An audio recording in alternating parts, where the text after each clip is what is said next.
बुद्धं शरणं गच्छामि धम्मं शरणं गच्छामि संघं शरणं गच्छामि। सिद्धार्थ गौतम, जिनको गौतम बुद्ध के नाम से भी जाना जाता है। गौतम बुद्ध इक्ष्वाकु वंशी क्षत्रिय थे, जिनके शिक्षाओं पर बौद्ध धर्म का उदय हुआ, जिन्होंने संसार को सत्य का मार्ग बताया कि वास्तव में दुनिया में सत्य क्या है, संसार को जन्म मरण से मुक्ति दिलाने का पथ प्रशस्त किया। आइए जानते हैं ऐसे युग पुरुष की गाथा। महात्मा बुद्ध का जन्म 563 ईसा पूर्व लुम्बिनी, नेपाल में इक्ष्वाकु वंशीय क्षत्रिय शाक्य कुल के राजा शुद्धोधन के यहाँ हुआ था। इनकी माता का नाम महामाया था। इन्होंने अपनी संतान का नाम सिद्धार्थ रखा। जन्म के कुछ दिन बाद एक त्रिकालदर्शी महात्मा आश्रित मुनि आए। उन्होंने शिशु को देखा, कुछ समय तक देखते रहे। फिर उन्होंने कहा, ये बच्चा बड़ा दिव्य और तेजस्वी है। ये बड़ा होकर या तो एक महान राजा होगा या बहुत बड़ा महापुरुष होगा। महाराज शुद्धोधन ऐसा सुनते ही बोले, नहीं मुनिवर, मेरा पुत्र तो केवल राजा होगा, सम्राट होगा, ऐसा सम्राट जिसे दुनिया ने कभी नहीं देखा होगा। मेरा पुत्र योद्धा होगा, जिसके सामने बड़े से बड़े दुश्मन नतमस्तक रहेंगे। फिर मुनिवर बोले, तुम लाख प्रयास कर लो राजन, तुम्हारा पुत्र सन्यासी ही होगा। सिद्धार्थ के जन्म के 7वें दिन उनकी माता महामाया का निधन हो गया। महामाया के निधन के पश्चात सिद्धार्थ का पालन पोषण उनकी मौसी प्रजापति गौतमी ने किया, जिनका विवाह महाराज शुद्धोधन से हो चुका था। धीरे धीरे सिद्धार्थ बड़े होने लगे। बचपन से ही इनका मन बहुत ही शांत स्वभाव का था। ये करुणा से व्याप्त दयालु स्वभाव के थे। महाराज शुद्धोधन की चिंता दिन प्रतिदिन बढ़ती ही जा रही थी कि कहीं सिद्धार्थ सन्यासी ही ना बन जाए। उन्होंने सिद्धार्थ के शिक्षा का भार अपने दरबार के वरिष्ठ और विद्वान ब्राह्मण गुरु कौंडिन्य के हाथों में सौंपा और सिद्धार्थ को क्षत्रिय सूरवीर बनाने के लिए विशेष रूप से शिक्षित करने का आग्रह किया। परंतु गुरु कौंडिन्य ये जानते थे कि सिद्धार्थ बड़े होकर सन्यासी ही बनेंगे। उन्हें यह आभास हो चुका था। महाराज शुद्धोधन अपनी तरफ से पूरा प्रयास कर रहे थे। वे चाहते थे कि सिद्धार्थ के मन में ध्यान और वैराग्य की कोई भावना ना आए। इसके लिए महाराज ने कई सारे प्रबंध किए। जैसे सिद्धार्थ जिस महल में रहते थे, उस महल में भोगों की सारी वस्तुएं उपलब्ध थीं। सिद्धार्थ जिन बागों में टहलते थे, उनमें अनेकों प्रकार के पुष्प लगाए गए थे और ऐसे ऐसे वृक्ष लगाए गए थे जो कभी सूखते नहीं थे, जिनमें कभी पतझड़ नहीं होता था कि कहीं पेड़ से गिरे सूखे पत्ते को देखकर सिद्धार्थ के मन में वैराग्य की भावना न जागृत हो जाए। बचपन में एक बार सिद्धार्थ बाग में टहल रहे थे। उनके चाचा का पुत्र देवदत्त धनुर्विद्या का प्रदर्शन कर रहा था और एक उड़ते हुए पक्षी को बाण से मारकर घायल कर दिया। सिद्धार्थ ने जब उस पक्षी को घायल अवस्था में जमीन पर देखा तो तुरंत दौड़कर उसके पास गए। सिद्धार्थ की आंखों में आंसू आ गए। उस पक्षी का रक्त बह रहा था। सिद्धार्थ ने उसको उठाया और बाण निकाला, जल पिलाया और औषधि लगाई। इतने में देवदत्त पक्षी को खोजते हुए वहाँ आ पहुँचा और पक्षी को सिद्धार्थ से मांगने लगा। उसने बोला, इस पक्षी का आखेट मैंने किया है, इसलिए यह मेरा है। सिद्धार्थ ने बोला, मैंने इसके प्राण बचाए हैं, ये पक्षी अब मेरा है। देवदत्त ने न्याय सभा में जाकर न्याय घंट बजा दिया। महाराज सुधोधन ने न्याय सभा में सिद्धार्थ को बुलाया, परंतु वो निर्णय ना कर पाए कि न्याय कैसे किया जाए, क्योंकि आखेट करना क्षत्रिय का गुणधर्म है और किसी के प्राण बचाना क्षत्रिय का कर्तव्य है। अतः उन्होंने कुलगुरु वर्चस्पति को न्याय करने का आग्रह किया। कुलगुरु ने कहा, अब इसका न्याय तो स्वयं पक्षी ही करेगा। उन्होंने सिद्धार्थ से वो पक्षी लिया और थोड़ी दूरी पर रख दिया और बोले, ये पक्षी जिसके पास जाएगा इस पर उसी का अधिकार होगा। पक्षी सिद्धार्थ के पास वापस आ गया। सिद्धार्थ ने उसे उठा लिया। अतः प्राण बचाने वाला प्राण लेने वाले से सदैव बड़ा होता है। गुरु कौंडिन्य के शिष्यों में सिद्धार्थ बड़े ही अद्भुत शिष्य थे। गुरु के आदेशों का सदैव पालन करते थे, बड़े ही साहसी और निडर थे, अपने कर्तव्य के प्रति सदैव निष्ठावान थे, कौशल में भी उत्तीर्ण थे। सिद्धार्थ को शस्त्र अच्छे नहीं लगते थे, क्योंकि शस्त्र दूसरों को पीड़ा पहुंचाने के लिए बने हैं। सिद्धार्थ ज़्यादातर समय ध्यान में व्यतीत करते थे, किंतु बार बार गुरु के कहने पर सिद्धार्थ ने शस्त्रों का अभ्यास शुरू कर दिया। धनुर्विद्या सीखा, तलवारबाजी सीखी और कई सारे युद्ध में प्रयोग होने वाले कौशल सीखे। एक क्षत्रिय के अंदर जो जो गुण होने चाहिए, सारे गुण सिद्धार्थ में विद्यमान थे। जब गुरु कौंडिन्य के शिष्यों की शिक्षा पूरी हो गई, तब परीक्षा का आयोजन हुआ कि सर्वश्रेष्ठ शिष्य कौन है। अंत में कई चरणों की परीक्षा पास करते हुए सिद्धार्थ विजयी हुए और प्रथम स्थान प्राप्त किया। वैसे तो ये एक परीक्षा थी, इसलिए सिद्धार्थ को जीतना ही था, किंतु वास्तव में सिद्धार्थ खेल खेल में भी अपने प्रतिद्वंदी से हार जाते थे, ताकि उसको हारने का दुख ना हो। सिद्धार्थ दूसरों के दुख से स्वयं दुखी हो जाते थे, इसलिए उनसे सारा नगर बहुत प्रेम करता था। सिद्धार्थ की शिक्षाएं पूरी हो गई थी। सिद्धार्थ ने मात्र 8 वर्ष की आयु में ही सारे शास्त्रों और वेदों को कंठस्थ कर लिया था और अब वो सारी विद्याओं में पारंगत हो चुके थे। अब सिद्धार्थ बागों में जाकर ध्यान लगाने लगे।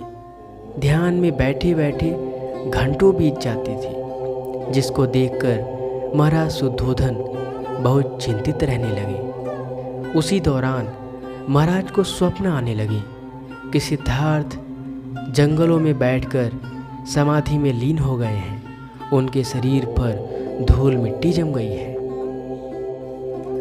सुबह होते ही महाराज ने राजसभा में बड़े बड़े विद्वानों की बैठक बुलाई और अपने स्वप्न का अर्थ बताने का आग्रह किया। सभी विद्वान ये जानते थे कि महाराज को सिद्धार्थ का सन्यासी होना स्वीकार नहीं है, इसलिए कई विद्वानों ने महाराज के भय से अपने अपने मत प्रस्तुत किए और बताया कि युवराज सिद्धार्थ को राजयोग होगा और वे राजा बनेंगे, प्रजा की सेवा में अपने शरीर का ध्यान भी नहीं देंगे। परंतु वहीं गुरु कौंडिन्य उपस्थित थे। उन्होंने निडर होकर महाराज से बताया कि महाराज, आपने पहले प्रहर में जो स्वप्न देखा है वह भविष्य में होने वाले सत्य का बोध कराता है। अतः सिद्धार्थ सन्यासी महापुरुष होंगे। शांति के मार्ग पर चलकर संसार के प्राणियों के लिए जन्म मरण और दुख से मुक्ति का मार्ग प्रशस्त करेंगे। महाराज सुधोधन को गुरु कौंडिन्य की बातें अंतर मन से सत्य प्रतीत हो रही थीं, परंतु महाराज को बात स्वीकार नहीं थी। उन्होंने सिद्धार्थ को रंग भवन भेजने का निश्चय किया। राजा महाराजाओं के समय में आमोद प्रमोद और भोग विलास मनोरंजन करने के लिए एक अलग स्थान था, जिसमें गणिकाएँ नृत्य किया करती थीं और राजा लोग मदिरापान करते हुए उसका आनंद लेते थे। जिस भवन में ये होता था उसका नाम रंग भवन था। सिद्धार्थ को रंग भवन के बारे में कोई ज्ञान नहीं था, परंतु फिर भी वे महाराज के कहने पर रंग भवन गए। महाराज के आदेश से सिद्धार्थ के लिए रंग भवन विशेष रूप से सजाया गया। रंग भवन पहुँचते ही कई गणिकाओं ने सिद्धार्थ का स्वागत किया और सिद्धार्थ के चारों तरफ नृत्य करने लगी। सिद्धार्थ सिंहासन पर बैठे, नृत्य शुरू हुआ। सभी गणिकाओं ने प्रयास किया, परंतु सिद्धार्थ को कोई आकर्षित नहीं कर पाई। महाराज ने देखा सिद्धार्थ पर कोई असर नहीं हुआ। तब उन्होंने सिद्धार्थ का विवाह करने का निश्चय किया और इक्ष्वाकु वंशीय क्षत्रिय शुभबुद्ध की पुत्री राजकुमारी यशोधरा से उनका विवाह हो गया। विवाह के पश्चात महाराज ने सिद्धार्थ के राज्याभिषेक के बारे में निर्णय लिया। राज्याभिषेक की चर्चा होने लगी। सिद्धार्थ के मन में विचार आया कि जिस कपिल वस्तु के लिए मेरा राज्याभिषेक होने जा रहा है, मैं तो उसके बारे में जानता भी नहीं हूँ। सिद्धार्थ कभी महल के बाहर गए ही नहीं थे, क्योंकि महाराज ने उनके लिए सारी व्यवस्थाएं महल में ही कर रखी थी। उनके लिए सभी ऋतुओं की आवश्यकता अनुसार कई महल बना रखे थे। सिद्धार्थ ने महाराज से नगर भ्रमण की आज्ञा मांगी, परंतु महाराज ने इनकार कर दिया, क्योंकि वे जानते थे सिद्धार्थ अगर नगर का भ्रमण करेंगे तो उनको दुख होगा, पीड़ा होगी। प्रजा के दुख से वे दुखी होंगे और दुख वैराग्य को जन्म देता है। फिर राजकुमारी यशोधरा ने महाराज से निवेदन किया कि सिद्धार्थ को नगर भ्रमण की आज्ञा दे दीजिए। मैं उनके साथ हूँ और उनका ध्यान रखूँगी। सिद्धार्थ को नगर भ्रमण की आज्ञा मिल गई।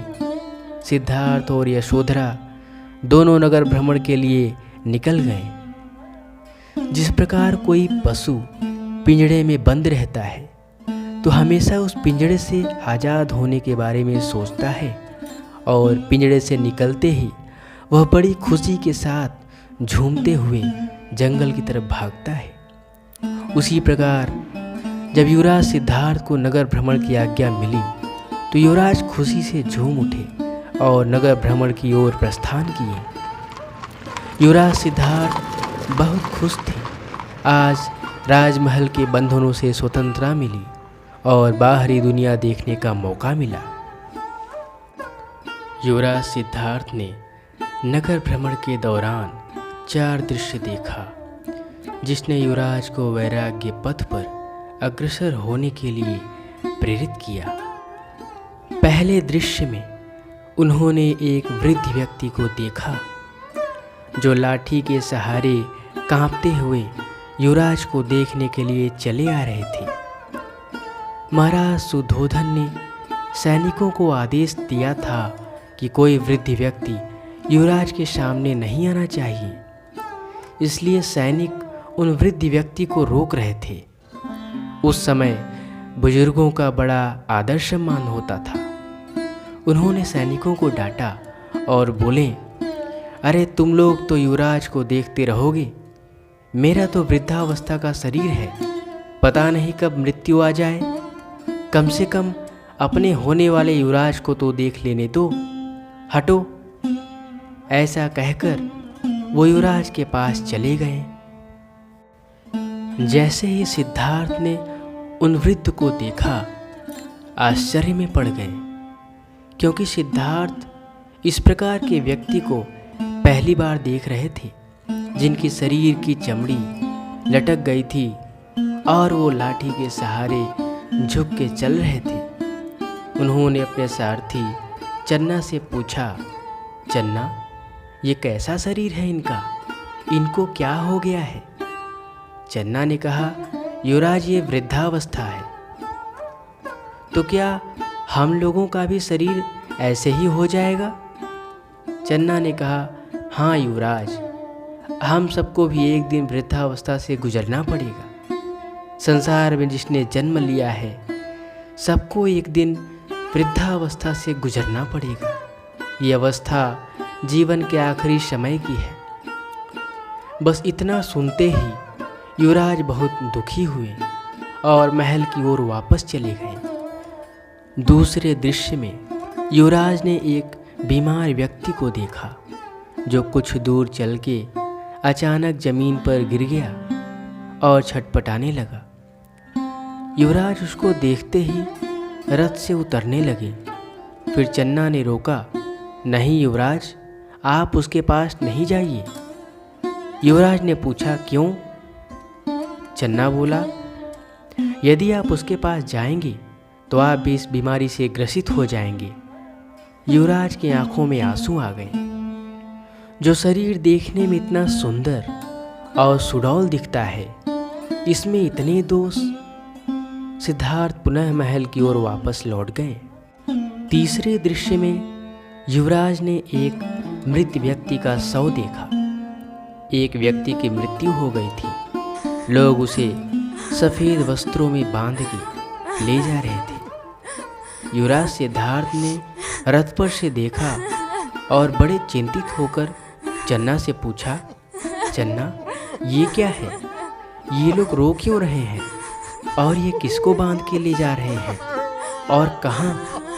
चन्ना बोला, युवराज, एक व्यक्ति की मृत्यु हो गई है। ये लोग उसे अंतिम संस्कार करने के लिए ले जा रहे हैं। तो क्या अब ये कभी नहीं जगेगा? नहीं युवराज, अब ये कभी नहीं जगेगा। उस दिन युवराज कुछ ज़्यादा ही दुखी हुए। युवराज ने कहा, मैं भी इस अंतिम संस्कार को देखना चाहता हूँ। युवराज भी साथ में गए। चिता जलने के पश्चात और सब तो चले गए, लेकिन युवराज वहीं बैठे रह गए। युवराज इतने दुखी हो गए कि उन्हें कुछ समझ में नहीं आ रहा था। उन्होंने चन्ना से कहा, चन्ना, ये संसार कितना निरर्थक है। यदि हमें इस संसार में जन्म से लेकर मृत्यु तक का ही सफ़र तय करना है, तो हम जन्म ही क्यों लेते हैं? जिस तरह इस व्यक्ति की मृत्यु आ गई, उसी तरह मेरी भी मृत्यु आ जाएगी। इसी तरह सबकी। राजकुमारी यशोधरा ने सिद्धार्थ को मनाया और अपने साथ ले गई। युवराज इन दृश्यों को देखकर इतने विचलित हो गए कि दोबारा नगर भ्रमण में नहीं गए, वापस कपिलवस्तु चले गए। कपिलवस्तु जाते ही कुछ दिनों में देवी यशोधरा को पता चला कि उनके गर्भ में एक शिशु पल रहा है। उन्होंने जब ये बात युवराज सिद्धार्थ को बताया तो युवराज ये खबर सुनते ही बड़े प्रसन्न और आनंदित हो गए, खुशी से झूम उठे। कुछ समय के लिए युवराज के मन से सारे दुख दूर हो गए थे, क्योंकि उनका पुत्र जन्म लेने वाला था, जो सारे महल को प्रकाश के उजाले से भर देगा। युवराज ये खबर अपने माता श्री को बताने जा रहे थे। उस समय एक गुप्त यज्ञ हो रहा था, जिसके बारे में युवराज को कुछ नहीं पता था। वो जब माँ के पास गए तो पूछा, माँ, ये यज्ञ क्यों किया जा रहा है? तब माँ ने बताया कि युवराज, मैं तुम्हारी जननी नहीं हूँ। मैंने केवल तुम्हारा पालन पोषण किया है। तुम्हारी जननी मेरी बड़ी बहन माया देवी है। इतना सुनते ही युवराज को एक धक्का सा लगा और वो जमीन पर गिर गए। युवराज बोले, मैं तो यहाँ अपने पुत्र के आगमन की सूचना देने आया था। यहाँ आने पर मुझे मेरी माँ की मृत्यु का समाचार मिला। इसी तरह आप लोग भी मुझे छोड़कर चले जाएंगे। कुछ दिनों पश्चात देवी यशोधरा ने अपने पुत्र को जन्म दिया, जिसका नाम राहुल पड़ा। युवराज बहुत प्रसन्न हुए अपने पुत्र को देखकर। महाराज सुधोधन ने अपने पौत्र के जन्म के अवसर पर नगर में दान के वितरण के लिए सिद्धार्थ को भेजा। सिद्धार्थ सभी नगरवासियों को दान देने लगे। नगर भ्रमण के चौथे दृश्य में युवराज ने एक संत सन्यासी को देखा, जिनको देखने से परम आनंद की अनुभूति हुई। वो एक वृक्ष के नीचे प्रसन्न मुद्रा में ध्यानस्थ बैठे थे। युवराज ने चन्ना से पूछा, चन्ना, ये कौन है? चन्ना बोला, युवराज, ये सन्यासी हैं। इन्होंने गृह त्याग करके सन्यास ग्रहण कर लिया है। अब ये जंगलों में रहकर केवल भगवान की भक्ति करते हैं, भजन करते हैं। सिद्धार्थ उनके पास गए, प्रणाम किया और कई प्रश्न किए। इन महात्मा ने सिद्धार्थ के प्रश्नों का समाधान किया और हंसते हुए चले गए। युवराज के मन में और कई प्रश्न थे, जिनका उत्तर उन्हें अभी नहीं मिला था। अपने प्रश्नों को लेकर युवराज ने महल के लिए प्रस्थान किया। उसी दौरान कौशल के सम्राट प्रसन्नजीत ने अचानक से कपिलवस्तु पर आक्रमण कर दिया, जिससे कपिलवस्तु के कई सैनिक और योद्धा मारे गए और महाराज सुधोधन घायल हो गए। सिद्धार्थ सैनिकों के क्षत विक्षत शवों को देखकर विचलित हो गए और बहुत ज़्यादा दुखी हो गए। संसार में इतने दुखों को देखकर सिद्धार्थ के मन में वैराग्य की भावना प्रबल होती जा रही थी। सिद्धार्थ महल के बाहर चन्ना के साथ टहल रहे थे। तभी उन्हें नई नगरी के बारे में पता चला। सिद्धार्थ बोले, मैंने कई बार नई नगरी का नाम सुना है, मैं इसे देखना चाहता हूँ। सिद्धार्थ के जन्म के समय महाराज सुधोधन ने जवासीत मुनि की भविष्यवाणी को सुना था। उसी समय से चिंतित रहने लगे थे कि कहीं उनका पुत्र सन्यासी ना बन जाए। इसलिए जब युवराज बड़े होने लगे, तब महाराज ने एक नई नगरी का निर्माण कराया था, जिसमें कपिलवस्तु के जितने भी दिव्यांग और असाध्य रोगी थे, सभी को नई नगरी में रहने को कहा, क्योंकि सिद्धार्थ यदि इन सबको देखेंगे तो उन्हें दुख होगा और महाराज सुधोधन ऐसा नहीं चाहते थे। युवराज सिद्धार्थ ने जब नई नगरी को देखा तो उन्हें यह बड़ा भयावह दृश्य लगा। उसमें कुछ कुष्ठ रोगी थे जो तड़प रहे थे, तो कहीं ऐसे व्यक्ति भी थे जिनके हाथ पांव सब टेढ़े मेढ़े थे, कुबड़ निकला था। इन सभी को देखकर सिद्धार्थ को प्रतीत हुआ कि मेरी वजह से इनको इस नई नगरी में रहना पड़ रहा है। सिद्धार्थ तुरंत वहाँ से निकल गए और महल वापस चले गए। अब वो समय आ गया जब युवराज वैराग्य का पथ धारण करने वाले थे। युवराज लगातार 7 दिन तक अपने पुत्र राहुल से प्रश्नों पर प्रश्न करते रहे। जिस तरह मैंने जन्म लिया था, उसी तरह तुमने जन्म लिया। जिस तरह मैं बड़ा हो गया हूँ, उसी तरह तुम भी बड़े हो जाओगे और मेरी तरह ही इस संसार में दुखी रहोगे। इस दुख भरे संसार में तुम्हारा और हमारा जन्म क्यों हुआ? युवराज ने निर्णय लिया और देवी यशोधरा को बताया कि मेरे प्रश्नों के उत्तर मिलते ही मैं तुम्हारे और राहुल के पास वापस लौट आऊँगा। मुझे इस संसार में सुख का मार्ग खोजना है और जानना है कि सत्य क्या है। देवी यशोधरा रोने लगी। 7वें दिन युवराज सिद्धार्थ अपनी पत्नी और पुत्र राहुल को सोते हुए छोड़कर आषाढ़ पूर्णिमा की अर्धरात्रि को महल छोड़कर चन्ना के साथ चले गए।